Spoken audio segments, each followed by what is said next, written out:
Hi student. GIT का online class में आप सबका स्वागत है। और आज की क्लास में हम लोग जानेंगे जावा स्क्रिप्ट के इंट्रोडक्शन के बारे में।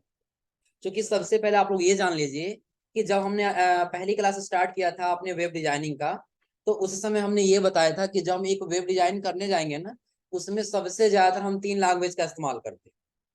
किसका किसका? तो पहले हमने आपको बताया था HTML। किसका? HTML के बाद हमने आपको क्या बताया था? CSS। और CSS के बाद अगला हमने आपको बताया था JS यानी कि जावा। हमने क्या बताया था? जावा। अब इन सब का वर्क क्या होता है पहले समझ लीजिए। यानी कि एचटीएमएल का वर्क होता है कंटेंट बनाना। क्या बनाना? कंटेंट। कि आपको कहाँ हेडिंग लिखना है, कहाँ पैराग्राफ लिखना है, कहाँ आपको लिंक लगाना है, कहाँ पे आपको बटन देना है, ये सारा काम कौन करेगा? HTML करेगा। ये क्लियर सबको ना? उसके बाद से हम लोगों ने पढ़ा था CSS का काम क्या है? स्टाइल देना। क्या होगा? स्टाइल देना। कि अगर जो आपने कोई हेडिंग दे दिया तो उस हेडिंग का क्या कलर होना चाहिए, उसका हाइट क्या होना चाहिए, उसका विड्थ क्या होना चाहिए, उसका बैकग्राउंड कलर क्या होना चाहिए, ये सारा हमने स्टाइल करके देखा था। किसमें? CSS। जैसे सिंपली एक समझ लीजिए कि अगर जो एक हम कोई रूम बना रहे हैं, कोई कमरा बना रहे हैं, तो सबसे पहले हमको क्या करना होगा? उसका दीवार बनाएंगे। क्या बनाएंगे? दीवार बनाएंगे। दीवार बनाने के लिए हमको क्या करना होगा? कुछ ना कुछ कंटेंट चाहिए ना। यानी कि जैसा हम HTML में आ रहे हैं तो HTML के माध्यम से हम कोई कंटेंट बना रहे हैं। इसीलिए और हमको एक रूम बनाना, उसके लिए क्या चाहिए? पहले दीवार। पहले क्या चाहिए? दीवार। अब सेम उसी प्रकार से हमारे वेब डिजाइनिंग में अगर जो कोई कंटेंट लाना तो उसके लिए क्या चाहिए? HTML। अब अगर जो इस घर में हमको सजावट करना है कि अगर जो ये दीवार रखें तो दीवार का क्या कलर होना चाहिए, आ रहा है समझे ना? और जो हम यहाँ पे सोफा रखे हैं इसका क्या कलर होना चाहिए, यहाँ पे अलमारी रखे हैं तो इसका क्या कलर होना चाहिए, तो ये सारा हम किससे करेंगे? स्टाइल से। यानी कि और जो आपने HTML में कोई कंटेंट बना लिया तो कंटेंट में यदि आपको स्टाइल देना तो किसका इस्तेमाल करेंगे? CSS। तो आपने अपने रूम में कहीं ना कहीं फैन तो लगाया होगा ना। हम ये चाहते हैं कि यहाँ पे बटन को दबाएं तो यहाँ पे हमारा फैन क्या हो? रोटेट। सेम हम वही चाहते हैं कि अपने HTML के पेज पर हम कहीं पे क्या किए हो कि अगर जो कोई कंटेंट दिए वहां पे बटन क्लिक करें तो दूसरा कोई हमारा वर्क करना स्टार्ट हो जाए। वो हम किससे करेंगे? JS यानी कि जावा स्क्रिप्ट। किससे करेंगे? जावा स्क्रिप्ट। यानी कि एक HTML, एक हमको वेब पेज बनाने के लिए HTML का काम होता है कंटेंट बनाना, CSS का काम होता है स्टाइल देना, और JS यानी कि जावा स्क्रिप्ट का काम होता है क्या? उसमें फंक्शन देना, कार्य देना। कि अगर जो आप ये बटन क्लिक करेंगे तो आपका ये काम करना चाहिए। आ रहा समझे ना?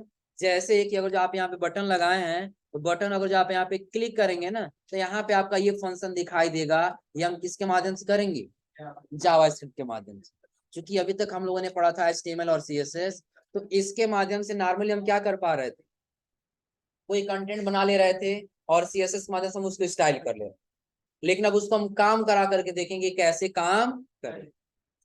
चलिए, तो सबसे पहले हम लोग जान लेते हैं कि ये JS यानी कि जावा स्क्रिप्ट क्या है, इसका कैसे वर्क होता है। क्या देखिए कह रहा है JS जावा स्क्रिप्ट क्या है? कह रहा है यहाँ पे जावा स्क्रिप्ट एक प्रोग्रामिंग भाषा है जिसका उपयोग वेब एप्लीकेशन और वेबसाइट को डेवलप यानी कि विकसित करने के लिए किया जाता है।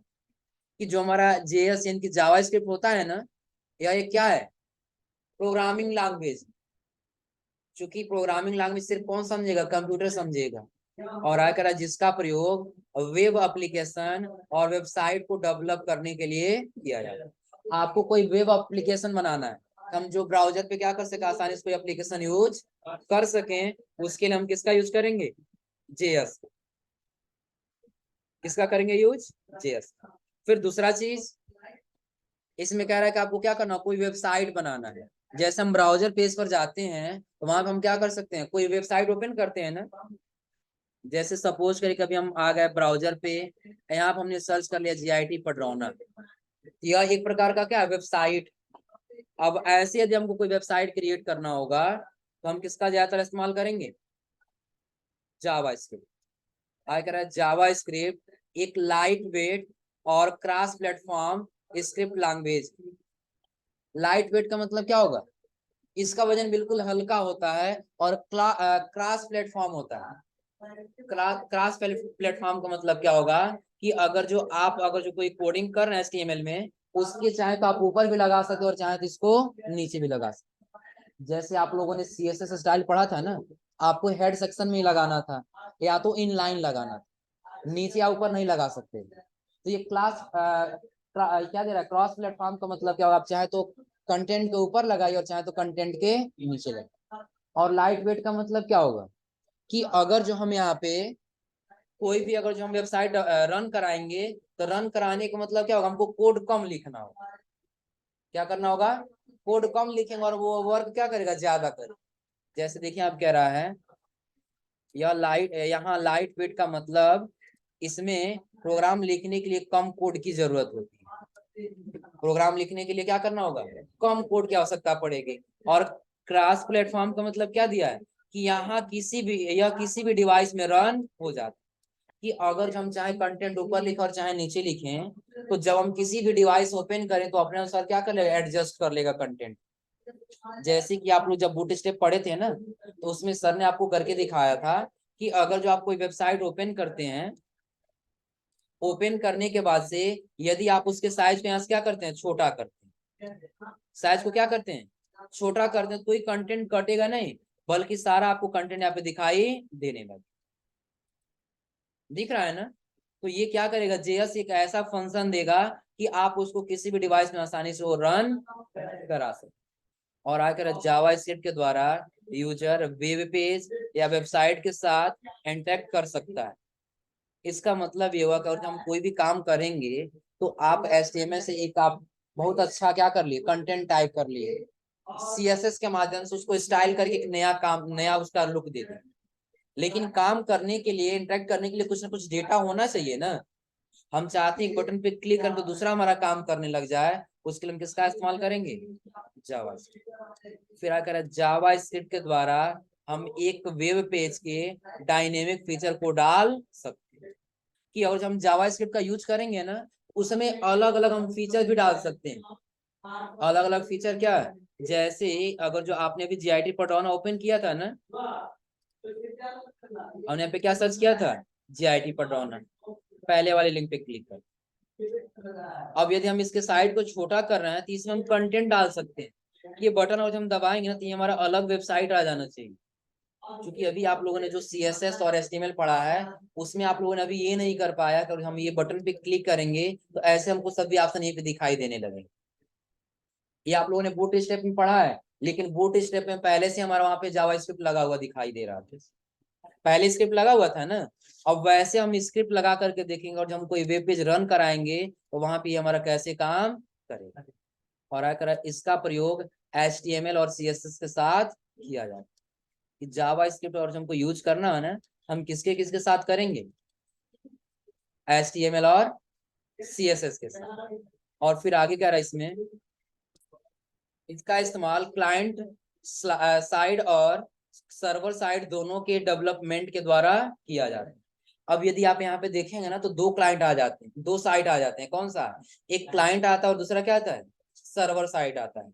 जैसे कि अगर हम कोई भी काम करेंगे ना अपने CSS पर, CSS नहीं जावा स्क्रिप्ट पर, तो वहां पे दो क्लाइंट आ जाएंगे। कौन कौन सा, इनकी साइड दो आएंगे, एक क्लाइंट साइट और एक सर्वर साइट। दोनों में डिफरेंट क्या है, तो सबसे पहले दे रहा है क्या, क्लाइंट साइड स्क्रिप्ट। अब इसमें क्या होगा कि यदि आप यहाँ पे रन कर रहे हैं कोई भी डाटा ना, आप और जो कोई भी डेटा यहाँ पे रन करेंगे, तो ये सबसे पहले किसको देगा, इंफॉर्मेशन सर्वर रूम को देता है। किसको देता है, सर्वर रूम। जैसे आप लोग यहाँ पे कोई भी डेटा सर्च करते हैं ना, तो सबसे पहले वो किसको देता है इन्फॉर्मेशन, सर्वर रूम को। जैसे सपोज करिए कि हम यहाँ पे कंप्यूटर लेके बैठे हुए हैं, कोई एक वेबसाइट सर्च किए, तो सबसे पहले डायरेक्ट किसको इंटरेक्ट करता है, सर्वर रूम। किसको करता है, सर्वर रूम। और सर्वर रूम क्या करता है कि हमारे डेटा को अपने अंदर कैच करता है, और कैच करने के बाद से जब सिर्फ यहाँ पे स्क्रिप्ट का फाइल देगा, यानी कि सिर्फ जावा स्क्रिप्ट का फाइल आपके सामने दिखाएगा, तो वो आपका कहलाएगा क्या, क्लाइंट साइड स्क्रिप्ट। लेकिन वही यदि आप क्या करते हैं कि अपने कंप्यूटर से यदि आप सर्च करते हैं कुछ, तो फिर वो कहाँ जाएगा, सर्वर पर ही जाएगा। तो ये सर्वर साइड स्क्रिप्ट क्या होगा कि यहाँ पे आपके सभी डेटा रुक जाएंगे, आपके कंप्यूटर में जो दिखाई देगा वो आपका क्या होगा, सिर्फ HTML का पेज होगा। इसका पेज होगा HTML। यानी कि ये दो साइड में डिवाइड हो जाता है। पहला आपका क्या, क्लाइंट, और दूसरा आपका। तो क्लाइंट में क्या होगा कि जब आप कुछ डेटा सर्च करेंगे तो पहले कहाँ जाएगा, सर्वर रूम, क्योंकि सर्वर रूम में ही सारा डेटा स्टोर करके रखा गया होता है। कहाँ रखा गया होता है, सर्वर रूम। और सर्वर रूम से क्या करेगा, ये सभी फाइल को आपसे ले लेगा, और जो आपके डिस्प्ले पे यहाँ दिखाई देगा ना, वो सिर्फ आपका किसका फाइल होगा, जावास्क्रिप्ट। लेकिन और जब आप सर्वर साइड पे आएंगे, सर्वर साइड में क्या होगा, आपने सर्च किया, सारा कंटेंट किसके पास गया, सर्वर। सर्वर वहां पे सभी कंटेंट को छुपा लेगा और आपके सामने सिर्फ किसका कंटेंट दिखाएगा, जैसे आप यहाँ पे देखिए तो बता रहा है कि आपका PHP का डेटा रुक जाएगा, .NET का डेटा रुक जाएगा, और पाइथन का डेटा रुक जाएगा। सिर्फ आपके आउटपुट में क्या दिखाई देगा, HTML। क्लियर सबको ना। यानी यही बता रहे हैं यहाँ पर कि जब हम जावास्क्रिप्ट का यूज करेंगे, जावास्क्रिप्ट के जितने भी यूजर हुए और यूज कर रहे हैं, तो सबसे पहले वो डेटा किसको दिखाएगा, और जो क्लाइंट साइड है तो जावास्क्रिप्ट, और ये सर्वर साइड है तो HTML। और फिर इसके आगे कह रहे हैं यहाँ पे जावास्क्रिप्ट डाटा को कैलकुलेट, फिर आगे दे रहा है क्या, मैनिपुलेट एंड वैलिडेट करता है। कि जो भी आप जावास्क्रिप्ट पढ़ेंगे ना, तो जावास्क्रिप्ट के माध्यम से आप क्या कर पाएंगे कि इसमें किसी भी डेटा को कैलकुलेशन कर पाएंगे। जैसे सिंपल एक उदाहरण समझिए, आप लोग एक्सेल में इफ का फार्मूला पढ़े हैं ना, इफ का फार्मूला पढ़े हैं ना, उसमें कैलकुलेशन काफी ज्यादा होता था। जैसे आप लोग ये पढ़े होंगे कि इफ का फार्मूला ज्यादातर पढ़े हैं ना, कि यदि ये कंडीशन हो तो हमको ये देना, और ये कंडीशन होगा तो ये देना।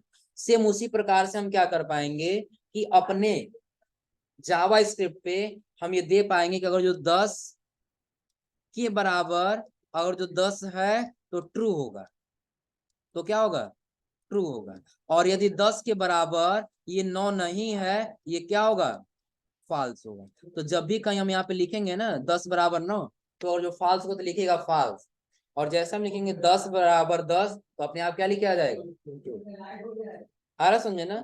ये सारा जो कंडीशन आपको ऐसे देना हो, आप किसके हिसाब से करेंगे, जावास्क्रिप्ट। और आगे बता रहा है जावास्क्रिप्ट कब बना था, 1995। किसने बनाया था, ब्रेंडन इच। कब विकसित हुआ था, 1995। और आगे कह रहा है JavaScript open source language. Open source का मतलब क्या हुआ कि यानी कि आप इस लैंग्वेज को बिना पैसा दिए आसानी से इसको सीख सकते। यानी कि ऐसा नहीं है कि आपको ये कोड रन कराने के लिए आपको पहले पैसा देना हो, यानी कि इसका इस्तेमाल आप फ्री में क्या कर सकते हैं, आसानी से कर सकते। और आगे कह रहा है इसका प्रयोग गेम और सॉफ्टवेयर को डिजाइन करने के लिए भी किया जाता है। कि अगर जो आपको कोई सॉफ्टवेयर बनाना है, या फिर कोई डिजाइन क्या करना है, कोई एक गेम बनाना है, तो उसके लिए आप जावास्क्रिप्ट का इस्तेमाल कर सकते। अब यहाँ पहले जावास्क्रिप्ट का नाम बता रहा है, पहले जावास्क्रिप्ट का क्या नाम था, तो पहले था लाइव स्क्रिप्ट। जावास्क्रिप्ट का सबसे पहला नाम क्या था, लाइव स्क्रिप्ट था। बाद में इसका नाम को बदल दिया गया, जो क्या रखा गया बाद में, जावास्क्रिप्ट। और आकर वर्तमान समय में 97% प्रतिशत से भी ज्यादा वेबसाइट जावास्क्रिप्ट का इस्तेमाल करती है। कि इस समय आप जितना भी वेबसाइट यूज करेंगे ना, तो 97% आपको ऐसे वेबसाइट मिलेंगे जिसमें ज्यादातर यूज किसका होता है, जावास्क्रिप्ट का होता है। और आकर यहाँ पे जावास्क्रिप्ट को स्क्रिप्टिंग भाषा भी कहा जाता है। यानी कि जावास्क्रिप्ट एक दूसरा नाम दिया गया है क्या, स्क्रिप्टिंग भाषा।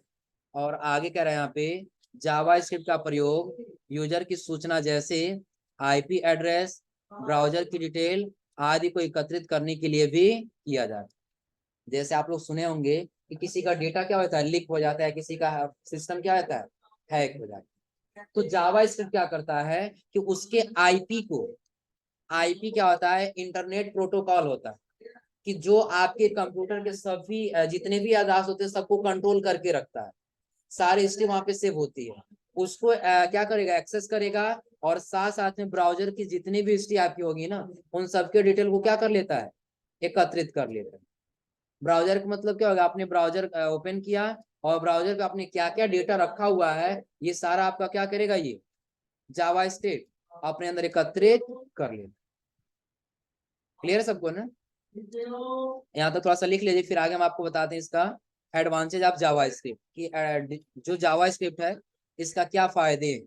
सबसे पहले कह रहा है एडवांटेज ऑफ जावास्क्रिप्ट, यानी कि जावास्क्रिप्ट प्रोग्राम भाषा की काम करने की स्पीड काफी तेज होती है, क्योंकि यह प्रोसेसिंग में काफी कम वक्त लेता है। कि जिस वेबसाइट में ज्यादा से ज्यादा जावास्क्रिप्ट का यूज हुआ होगा वो वेबसाइट क्या होते हैं, बिल्कुल फास्ट चलते हैं। जैसे कि अगर जो किसी भी वेबसाइट को आप रन कराएंगे ना तो उसको लोड होने में वो कम समय लेगा, यानी कि डाटा को प्रोसेस करने में क्या करेगा, कम समय लेगा, जिससे कि आपका वेबसाइट क्या होगा, बिल्कुल फास्ट गति से चलेगा। दूसरा कह रहा है जावास्क्रिप्ट को कोई भी व्यक्ति आसानी से सीख सकता है। जावास्क्रिप्ट कैसा लैंग्वेज है कि जिसको कोई भी व्यक्ति आसानी से सीख सकता है। और आगे कह रहा है ज्यादातर सभी वेबसाइट में जावास्क्रिप्ट का प्रयोग किया जाता है, यानी कि सबसे ज्यादातर देखा जाए तो जावास्क्रिप्ट का ज्यादा यूज किया जाता है। आगे कह रहा है इसके द्वारा हम आकर्षक वेब पेज बना सकते हैं, इसके द्वारा हम ग्राफिक्स को भी आसानी से बना सकते हैं। कि अगर जो आप जावास्क्रिप्ट का इस्तेमाल करेंगे तो आप कोड के माध्यम से अलग अलग ग्राफिक्स डिजाइन भी अपने कंप्यूटर में क्या कर सकते हैं, बना सकते हैं। और आगे कह रहा है इसके द्वारा हम प्रेजेंटेशन भी तैयार कर सकते हैं। प्रेजेंटेशन बनाने के लिए आप लोगों ने पावर पॉइंट पढ़ा है ना, उसके जैसे यदि आपको कोई प्रेजेंटेशन बनाना है तो भी आप जावास्क्रिप्ट के माध्यम से आसानी से बना सकते हैं। और अगला कह रहा है यह आजकल के सभी तरह के ब्राउजर को सपोर्ट करता है। जैसे कुछ ऐसे ब्राउजर होते हैं ना जो सभी कुछ ऐसे कोड होते हैं जो सभी ब्राउजर को सपोर्ट नहीं करते। ब्राउजर बहुत सारे हो जाएंगे, जैसे माइक्रोसॉफ्ट एज हो जाएगा, गूगल क्रोम हो जाएगा, मोजिला फायरफॉक्स हो जाएगा, ओपेरा मिनी हो जाएगा, ये सभी एक प्रकार के क्या है, ब्राउजर है। तो जो हमारा जावास्क्रिप्ट होता है ये सभी ब्राउजर को सपोर्ट करता है, कि ऐसा कोई ब्राउजर नहीं जिससे हम ओपन करके ओपन होने वाला, यानी कि सभी प्रकार के ब्राउजर को सपोर्ट करने वाला क्या है, जावास्क्रिप्ट।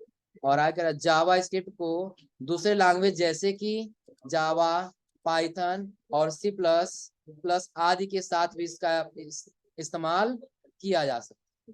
कि अगर जो आप जावास्क्रिप्ट का इस्तेमाल करना चाहते हैं तो इसका इस्तेमाल किसके किसके साथ कर सकते हैं। सिंपली अगर जो सिर्फ आपका जावा लैंग्वेज हो, जावा और जावास्क्रिप्ट दोनों अलग अलग लैंग्वेज, ये क्या आता है, सिर्फ जावा लैंग्वेज आता है और दूसरा क्या आता है, जावास्क्रिप्ट आता है। उसके साथ या पाइथन के साथ या सी प्लस प्लस के साथ इसका इस्तेमाल आप आसानी से कर सकते हैं। और आगे कह रहा है इसके द्वारा हम यूजर फ्रेंडली इंटरफेस बना सकते हैं। इसके द्वारा हम क्या कर सकते हैं, जैसे जैसे हम अपनी वेबसाइट को लुकअप देना चाहते हैं ना, जैसे आकर्षक बनाना चाहते हैं वैसे हम आसानी से बना सकते हैं। क्लियर है सबको ना? और फिर आगे देखिए कह रहा है एप्लीकेशन, किस एप्लीकेशन का आप यूज करेंगे, तो इसका सबसे ज्यादा इस्तेमाल हम लोग किस में करते हैं, आप लोग पढ़ भी रहे होंगे VS कोड में। अब इसका इस्तेमाल एप्लीकेशन बनाने के लिए भी किया जाता है, जैसे वेबसाइट को बनाने के लिए। वेबसाइट में क्या, गूगल हो गया, यूट्यूब हो गया, फेसबुक, अमेजन, ट्विटर और फ्लिपकार्ट। हाँ, सभी वेबसाइटों में ये यूज होता है। और अगर आप वेब एप्लीकेशन बनाने के लिए, वेब एप्लीकेशन क्या, जैसे देखिए दे रहा है यहाँ पे किसका, अरे नेटिव का, फिर रेक्ट का, फिर एंगुलर का, फिर गूगल मैप को देखा होगा। जैसे आप लोग गूगल मैप को देखे हैं ना, उसमें भी ज्यादातर किसका यूज हुआ है, जावास्क्रिप्ट का। यानी कि अलग अलग देखा है तो सब में एक प्रकार से क्या हुआ है, ज्यादा से ज्यादा किसका यूज हुआ है, जावास्क्रिप्ट। तो फिलहाल आप आज आप लोग इतना पढ़ के समझ के आइएगा, बाकी आपको ये आगे एक एक करके बताएंगे, हो जाएगा ना।